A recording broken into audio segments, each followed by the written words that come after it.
오늘 본문의 말씀은 재림을 소망하는 성도들의 바람직한 신앙생활에 대한 주님의 간절한 뜻이라는 것을 우리가 알 수가 있습니다. 항상 기뻐하라, 쉬지 말고 기도하라, 그리고 범사에 감사하라. 이것이 바로 거듭난 우리 성도의 삶인 것을 하나님께서는 말씀하고 계십니다. 만약에 우리 삶 속에서 이 세 가지가 날마다 지속이 되어져서 우리가 이 세상 떠나는 그날까지 이 삶을 우리가 살게 된다면 이 세상에서 어떤 삶을 사는 사람보다 더 최고의 명품의 삶을 살았다고 고백할 수 있을 줄로 믿습니다. 천지를 만드시고 사람을 하나님의 형상으로 만드신 능력의 하나님께서 우리를 부르시고 구원하신 사랑의 우리 하나님께서 도대체 우리에게 구원받은 우리 성도에게 무슨 뜻을, 어떤 뜻을 가지고 계실까? 여러분 얼마나 생각해 보셨고 이것 때문에 얼마나 여러분들이 갈등을 해보시고 또 기도해 보셨는가 묻고 싶습니다. 하나님은 도대체 당신의 백성들이 어떻게 되기를 바라실까? 예수님을 이 땅에 보내시고 십자가에서 보혈의 피를 흘리시고 우리 죄짐을 지시고 죽으시고 부활하신 그 예수님을 믿는 믿음의 성도들이 이 세상을 살아가면서 어떤 삶을 살기를 우리 하나님께서 원하고 계신가 하는 말씀입니다. 하나님은 어떤 마음으로 우주 만물을 창조하셨고 우리를 죄에서 구원하셨을까 하는 것입니다. 더 구체적으로 말씀을 드린다면 하나님은 오늘 나에게 그리고 오늘 우리 가정에 오늘 우리 교회에게 어떤 삶을 살도록 원하고 계실까? 물론 여러분들 사랑하는 자녀들에게 진정으로 어떤 사람이 되기를 원하신가? 어떤 사람은 돈 많은 자녀들, 성공한 자녀들, 건강한 자녀들 다 그렇게 원하겠지만은 깊이 기도하면서 생각하신 분들은 아마 다른 목적을 가질 것입니다. 저는 제게 자녀들에 대한 소원이 있다면은 나보다 내 자녀들이 예수를 잘 믿는 것이 제가 솔직하게 가지고 있는 기도의 최고의 제목입니다. 그리고 그 다음에는 우리 그 자녀들이 그 자녀들보다 더 예수를 잘 믿는 자녀들이 되기를, 그게 제가 원하는 최고의 소망이고 기도의 제목입니다. 그렇듯이 하나님께서는 예수 그리스도의 보혈의 피로 값주고 산 하나님의 거룩한 백성들이 땅에서 어떤 삶을 살 것인가 분명한 목적을 가지고 계신다는 것을 우리는 잊어서는 안 될 것입니다. 하나님은 예수의 피로 구원받은 천국 백성에게 어떤 삶을 원하시는가? 오늘 말씀을 통해서 보니까 첫째는 하나님께서는 온 인류가 예수를 믿고 구원 얻어 영생 얻기를 원하고 계신다는 겁니다. 두 번째는 구원받고 영생 얻은, 그러니까 밖에서부터 조금씩 좁아지죠. 온 인류가 다 하나님 보내신 아들 예수를 구주로 믿고 다 구원받고 영생을 얻는 것이 하나님의 뜻이며, 거룩한 구원받은 성도들이 땅에서 살면서 거룩한 생활을 하는 것, 거룩한 삶을 사는 것. 그래서 거룩한 삶을 사는 성도들이 거룩한 삶을 통하여서 기쁨과 즐거움과 감사의 생활을 하면서 사는 것, 그것이 하나님이 우리에게 원하는 뜻입니다. 그리고 마지막으로 하나님께서 이러한 성도가 땅에서 빛과 소금의 역할을 잘 감당하여서 복음을 증거하는 삶을 사는 것, 이것이 하나님께서 인류를 향하고 성도를 향하고 교회를 향한 뜻이라는 것을 우리는 잊지 말아야 될 것입니다. 세상 모든 사람들이 예수를 믿고 구원을 얻고 영생하도록 원하고 하나님은 계십니다. 요한복음 6장 38절에서 40절 말씀인데 우리 같이 한번 읽어보겠습니다. 내가 하늘에서 내려온 것은 내 뜻을 행하려 함이 아니요 나를 보내신 이의 뜻을 행하려 함이니라. 나를 보내신 이의 뜻은 내게 주신 자 중에 내가 하나도 잃어버리지 아니하고 마지막 날에 다시 살리는 이것이니라. 내 아버지의 뜻은 아들을 보고 믿는 자마다 영생을 얻는 이것이니 마지막 날에 내가 이를 다시 살리리라 하시니라. 아멘. 하나님께서 인류를 향하는, 세상을 향한 첫 번째 뜻은 뭐냐면은 하나님이 보내신 예수를 구주로 믿어서 영생을 얻고 구원을 얻고 사는 것, 이것이 하나님께서 우리 인류를 향하신 첫 번째 뜻이라는 겁니다. 하나님께서는 이스라엘을 먼저 택하심은 인류를 위한 구원의 나팔이 되도록 하나님이 이스라엘 백성들을 택하였습니다. 그런데 이스라엘은 이런 기쁘신 하나님의 뜻을 잘 알지 못하고 깨닫지 못하고 우리가 최고의 민족이다, 우리가 최고로 잘난 사람이니까 하나님이 이 나라, 이 많은 민족, 종족들 나라 중에서 우리를 선택했다. 그래서 야훼 하나님은 우리의 하나님이다. 거기까지는 좋지만은 그들은 세상과 구별하면서 우리만이 하나님의 자녀라고 살았습니다. 근데 하나님께서는 성경을 통하여서 이스라엘을 구원하시는 이유는 뭐냐? 목적은 뭐냐 하면은 아무것도 알 수 없고 캄캄한 지옥 같은 이 세상에 창조자가 누구이고 누구를 통하여만이 구원을 얻을 수 있는가를 알지 못하고 살아가는 이 많은 민족에게 하나님이 이스라엘 백성에게 너희가 먼저 창조자를 알고 너희가 먼저 우리가 죄인인 것을 알고 세상에다가 나팔을 불어라. 여기가 구원의 길이고 여기가 천국 길이 가는 길이고 하나님이 창조자라는 것을 너희가 가서 알려라. 그것이 바로 이스라엘을 택한 목적이었다는 겁니다. 같은 뜻으로 하나님께서는 왜 한반도 삼천리 강산에 복음을 심어주시고 이토록 우리나라에게 축복해 주셔서 선교의 나라, 복음의 나라로 삼아 주셨는가 하는 것입니다. 왜 하나님은 이 삼천리 반도 금수강산에 복음을 주셨을까요? 왜 하나님은 우리 가정에 여러분과 저에게 먼저 복음을 주셨을까요? 우리가 잘나고 똑똑해서가 아니잖아요.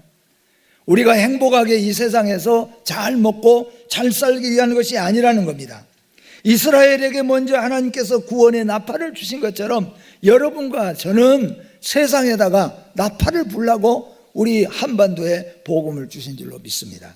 우리 가정에 복음을 주신 목적이, 내게 복음을 주신 목적이 뭐냐 하면은 어두운 세상, 창조자도 알지 못하고 어디서 와서 어디로 가는지도 알지 못하고 사는 어둠에 붙잡힌 어두운 세상에다가 나팔을 부지런히 부르라는 거예요. 부지런히 나팔을 불어서 여기가 천국길이고 여기가 복음이고 여기가 영원한 안식자라는 것을 알리기 위하여서 여러분과 저에게 먼저 복음을 주신 줄로 믿습니다. 그래서 우리는 이 뜻을 깨달아야 된다 하는 말씀입니다. 두 번째는 택함을 받고 예수의 피로 구원 얻은 성도입니다. 여러분과 저를 말씀하는 거죠. 우리 택함 받은 성도들이 거룩한 생활을 하시기를 하나님은 간절히 원하고 계신 것을 믿으시기를 바랍니다.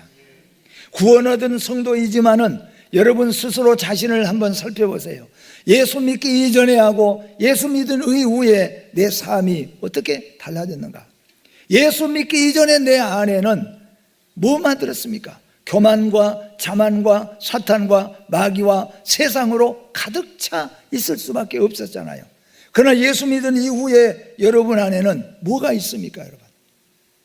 변함이 없다고 한다면은 그것은 하나님의 뜻이 아니라는 겁니다. 하나님의 뜻은 어둠 속에 있던 인류가 하나님을 알고 예수 그리스도를 믿고 예수를 모시고 성령을 내 안에 모시고 말씀을 들으면서 거룩한 삶을 살아달라는, 이것이 바로 하나님이 여러분과 저에게 주시는 주문이요 명령이라는 것입니다.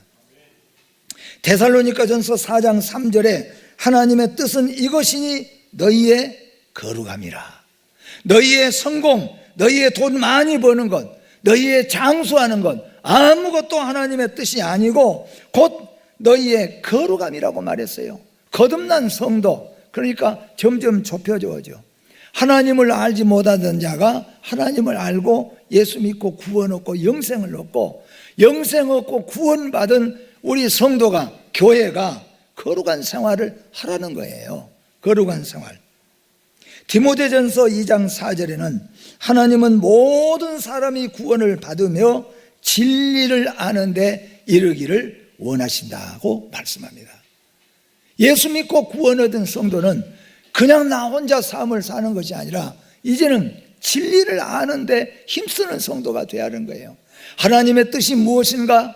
나의 삶의 목적이 무엇인가?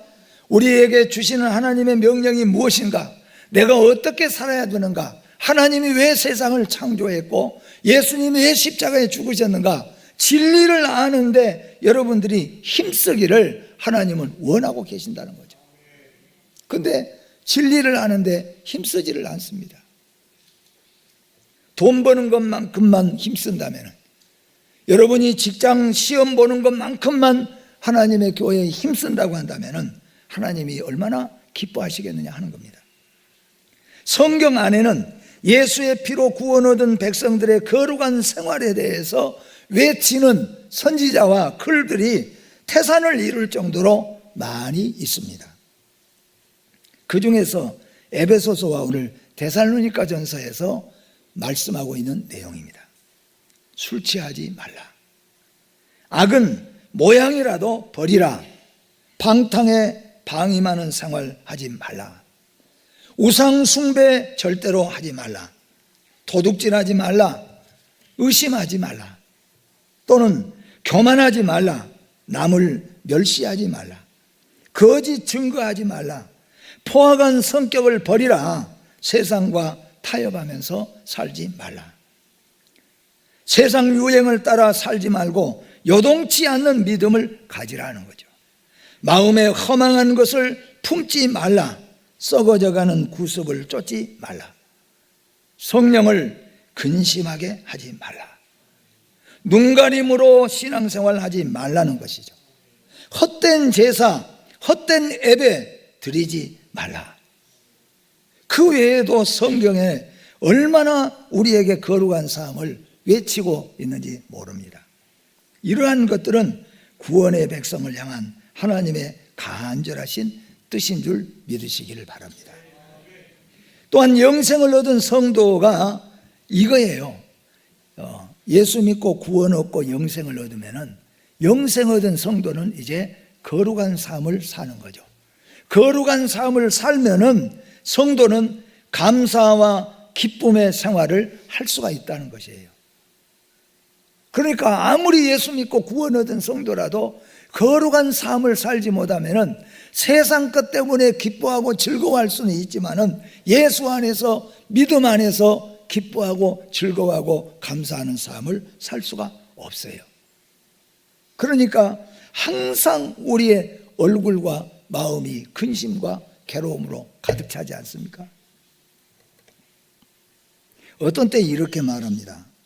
온 얼굴에 수심이 가득하고, 그런 모습을 보면은 우리가 웃음의 말로 이렇게 말합니다. 네가 우리나라를 다 걸머쥐고 사는 사람 같구나. 네가 우리나라 경제를 다 담당하고 사는 사람 같구나. 도대체 네가 우리 모든 나라의 모든 짐을 혼자 다 지고 사는 사람처럼 어떻게 그렇게 사느냐? 여러분 부모들은 자식에 대해서 어떤 삶을 원합니까? 저도 자녀들이, 자식들만 셋이잖아요. 결혼을 했으니까 6명이에요. 거기다가 손주들이 있습니다. 하루에 한 번 정도는 통화를 합니다. 통화를 할 때마다 목소리를 들으면서 그래요. 목소리가 밝고 명랑하고, 아빠 잘 계시죠? 엄마 잘 계시죠? 그러면은 하루 종일 마음이 편합니다. 그런데 전화를 하는데, 아빠 목소리가 죽어가요. 뭔 일이 있냐? 당장에 우리는 묻잖아요. 무슨 일이 있냐? 어디 아프냐? 아니요. 그럼 뭔 일이 있느냐? 아니요. 애들이 잘못됐느냐? 아니요. 아니요라고 그러죠. 근데 부모는 어떻습니까? 너 대답이 지금 뭔가 일이 있구나. 자꾸 캐물면은 다른 것은 아닌데요. 그리고는 나와요.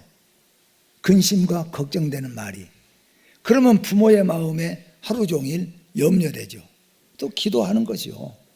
그러나 밝고 명랑한 소리가 들리면은 나도 밝고 기분이 참 좋잖아요.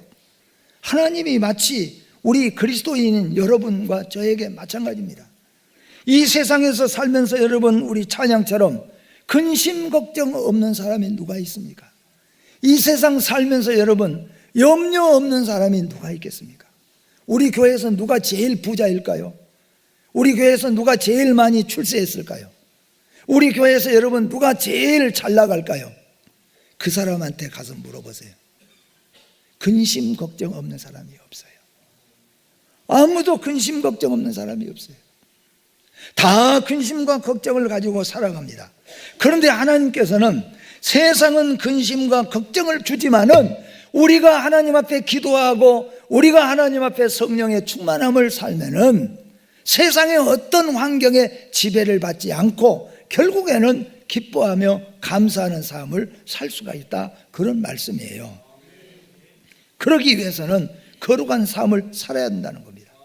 항상 기뻐하고 쉬지 말고 기도하고 범사에 감사하면은 결국에는 모든 것들이 우리에게 감사로 좋은 것으로 나타나서 우리의 삶이 기뻐하는 삶, 결국에는 즐거워하는 삶, 결국에는 행복한 삶을 살 수가 있는 것, 이것이 하나님께서 우리에게 원하시는 삶인 것을 믿으시기를 바랍니다. 이 기쁨은 성령의 열매 가운데 하나로서 환경에 지배되지 않는 특성을 가집니다. 그러니까 가난해도 또는 아파도 어려움이 있어도, 그래서 우리는 그렇죠. 가난하면은 기쁨이 없어. 아프면 기쁨이 없어요. 그런데 성령이 우리에게 주시는 거룩한 삶을 통하여서 주시는 성령의 은혜는 어떤 환경의 지배를 받지 않고 기뻐할 수 있다는 거예요. 감사할 수 있고 또 은혜를 하나님 앞에 영광으로 나타낼 수 있다는 말씀입니다. 여러분, 성도들이 세상에서 감사가 풍성하게 사는 것은 하나님께서 원하신 것을 믿으시기를 바랍니다. 성도들이 얼굴과 가슴에 기쁨이 충만하게 사는 것을 하나님은 진정으로 원하시는 겁니다. 여러분 자녀들에게 여러분이 원하는 삶과 똑같은 거예요. 여러분의 자녀들이 얼굴에 기쁨이 있고 즐거움이 있는 것, 얼마나 이보다 더 기쁘고 아름다운 일이 어디 있겠습니까? 하나님은 우리에게 요구하는 삶인 것입니다. 그래서 우리가 모든 하나님의 뜻은 모든 인류가 다 예수를 믿고 구원받고 영생 얻는 것이고, 두 번째는 영생 얻고 구원 얻은 성도들은 거룩한 삶을 살라는 거죠. 거룩한 삶을 살아서 기뻐하고 감사하면서 또 소망을 가지고 살라, 그런 뜻이잖아요. 그렇게 살아서 우리가 그러면 뭐냐? 최종 하나님의 목적은 뭐냐면 너희가 하나님의 영광을 세상에 나타내라는 겁니다. 너희가 세상의 복음의 나팔이 되라는 거예요. 빛과 소금이 되라, 그런 말씀인 것입니다. 마태복음 28장 19절과 20절 말씀 같이 한번 읽어봅니다. 그러므로 너희는 가서 모든 민족을 제자로 삼아 아버지와 아들과 성령의 이름으로 세례를 베풀고 내가 너희에게 분부한 모든 것을 가르쳐 지키게 하라. 볼지어다 내가 세상 끝날까지 너희와 항상 함께 있으리라 하시니라. 아멘. 사도행전 1장 8절은 오직 성령이 너희에게 임하시면 너희가 권능을 받고 예루살렘과 온 유대와 사마리아와 땅끝까지 이르러 내 증인이 되리라. 그게 주님이 원하시는 삶이잖아요. 또 마가복음 16장 15절에는 또 이르시되 너희는 온 천하에 다니며 만민에게 복음을 전파하라. 이게 하나님은 우리에게 복음을 주신 목적이 뭐냐면은 가서 복음을 전파하라는 거예요. 어떻게 복음을 전파하냐면은 너희 삶을 통하여서 너희의 기뻐함과 너희의 즐거움과 너희가 지금 어려운 세상 속에 살지만은 저 영원한 소망을 향하여서 살아가고 있는 그 모습을 보여주어서 그래서 하나님을 알리라, 그런 말이에요. 그게 하나님이 우리에게 맡겨주신 사명이라는 겁니다. 이게 여러분 무엇과 같으냐면은 저는 이걸 이렇게 비유를 들고 싶어요. 진열장에 놓여있는 상품이에요. 견본입니다. 여러분 진열장에다가는 어떤 걸 넣으니까 최상품, 그렇죠? 최상품, 최신품들을 진열을 합니다. 쾌쾌 묵은 것, 아까우니까 혹시라도 아까우니까 버릴까 봐서 못 쓴 것, 찢어진 것, 그거 여러분 진열장에 놓을 수 있습니까? 진열장에는 지나가는 사람이 지나가다가 보다가 이거 이렇게 멋진 게 있을까? 이렇게 아름다운 것이 있을까? 이거 새로 나온 상품인데, 그러고 들어가서 구경 한번 할까요? 그래서 사가지고 가는 거예요. 그게 뭐냐면은 진열장에다 놓은 거예요. 그러니까 하나님은 우리 하나님의 거룩한 백성들, 이스라엘 백성들을 진열장에 놓은 거예요. 여러분과 저는 세상을 향하여서 창가에 진열해 놓은 성도요, 창가에 진열해 놓은 가정이요, 교회인 것이에요. 그래서 세상 사람들이 어렵고 힘들고 짜증내고 그냥 이놈의 세상 그냥 전쟁이나 터져버리면, 그랬다가도 예수 믿는 사람을 보면은 저 사람은 왜 저렇게 평화롭냐, 저 사람은 어려운 일 가운데 있더니 왜 저렇게 당당하게 살아갈까, 그런 여러분의 삶을 보고 예수 안에 돌아오라는 거예요. 며칠 전에 우리 아침에 운동하는 목사님들, 운동하는 분 가운데 아주 젊으신 목사님 한 분이 운동기구를 하나 가져왔어요. 그 운동기구가 뭐냐면 이게 무릎 꿇고 쭉쭉 미는 거 있잖아요. 이렇게 쭉 미는 거. 그 이름을 오늘 물어보니까 그 이름을 잘 몰라요. 그래서 저도 이름을 모르는데 어떻든 그걸 가지고 운동하러 오셔가지고 우리 목사님들한테, 제가 아무리 운동을 다 해봐도 살이 안 빠더니 제가 오늘 이게 선전하는 거 아니에요. 그러면서 이거 가지고 내가 석 달 동안 해보니까 저 보시라고, 뱃살이 하나도 없고 복근이 나오기 시작했다고, 다 이거 보시라고.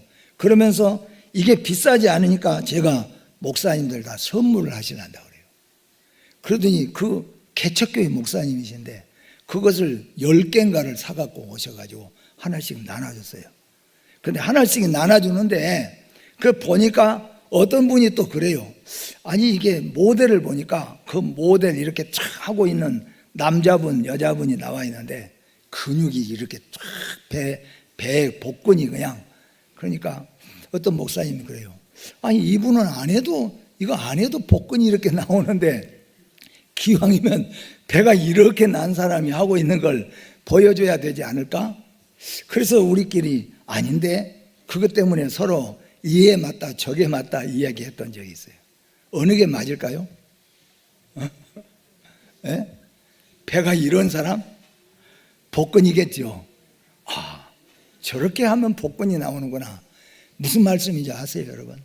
여러분과 저는 하나님께서 세상을 향하여서 창문을 열어놓은 진열장에 있는 우리가 모델품입니다. 우리 성도의 가정은 세상을 향하여서 창문을 열어놓고 세상 사람에게 보여주는 하나의 견본 가정이라는 거예요. 교회가 그렇습니다. 그런데 반대로 여러분, 어떤 가게를 한번 여러분 생각해 보세요. 식당인데 앞에다가 설렁탕을, 아까우니까 한 10일째 되는 설렁탕을 참 앞에다가 놨다고 생각해 보세요. 김치 담아놓은 지 1년이 되는 묵은 김치들을 앞에다 놨다고 생각해 보세요. 그 집에 들어갈 수 있겠어요? 안 들어가지요. 견본을 놨는데 여러분, 그런 견본을 놨다고 생각해 보세요. 성도는 세상을 향하여 비춰지는 창가에 진열된 견본인 걸 잊지 마시기를 바랍니다. 성도의 가정은 세상에 비추는 창가에 진열된 모델 가정입니다. 우리 성도의 가정에서는 웃음이 꽃피고 감사가 꽃피고 기뻐함이 있고 질서가 있고 사랑이 있고 찬송이 있는, 그게 여러분 견본의 가정 아닙니까 여러분? 교회는 세상을 향하여 열려있는 창가의 모델인 것입니다. 우리가 세상 속에 일주일 동안 살면서 힘들고 어렵고 찌들었다고 할지라도 하나님의 교회에 와서 우리가 함께 주 안에서 함께 찬송하고 예배드리고 기도하고 다시 소망을 품고 다시 기쁨을 가지고 다시 우리가 세상으로 나아갈 때, 그럴 때 여러분 우리가 세상에 진열된 하나의 견본이 되는 것입니다. 하나님이 우리에게 원하시는 뜻이 바로 그것입니다. 하나님이 원하시는 성도의 삶은 항상 기뻐하며 쉬지 말고 기도하고 범사에 감사하는 생활입니다. 곧 구원받은 성도의 거룩한 생활로 인하여 기뻐하고 즐거워하며 범사에 감사하는 삶을 통해서 세상에다가 하나님을 알리는 진열장에 있는 견본, 이것이 바로 우리의 성도인 것이죠. 하나님은 우리에게 원하시는 뜻입니다. 주님 뜻대로 사시기를 원합니다. 항상 깨어서 다시 오실 주님을 기다리는 복된 삶이 되시기를 주의 이름으로 축복합니다. 여러분과 저는 창가에 진열된 모범된 하나의 견본이라는 것, 여러분의 가정, 우리 교회 꼭 잊지 마시기를 주의 이름으로 축복합니다. 하나님 아버지 은혜를 감사합니다. 우리는 세상 속에서 무지하게 어두움 속에서 마귀와 사탄과 악한 것들에 매여서 세상 속에 살다가 영원토록 멸망받아야 되는데 예수 그리스도를 통하여 구원받게 하신 것을 감사합니다. 구원 얻은 우리 성도가 거룩한 삶을 통하여서 감사하며 기뻐하며 또한 소망을 가지고 세상 속에서 살아가면서 하나님을 증거하는 것이 하나님이 우리에게 원하는 삶인 줄로 믿습니다. 지금까지는 우리가 오히려 하나님 나라에 먹칠을 하고 오히려 하나님의 얼굴을 부끄럽게 하면서 살아왔다고 할지라도 이제는 우리가 진열장에 놓은 상품인 것을 기억하여서 그러한 삶을 살아 하나님의 뜻대로 살기를 원합니다. 이런 은혜와 믿음을 더하여 주시옵소서. 예수님의 이름으로 기도하옵나이다.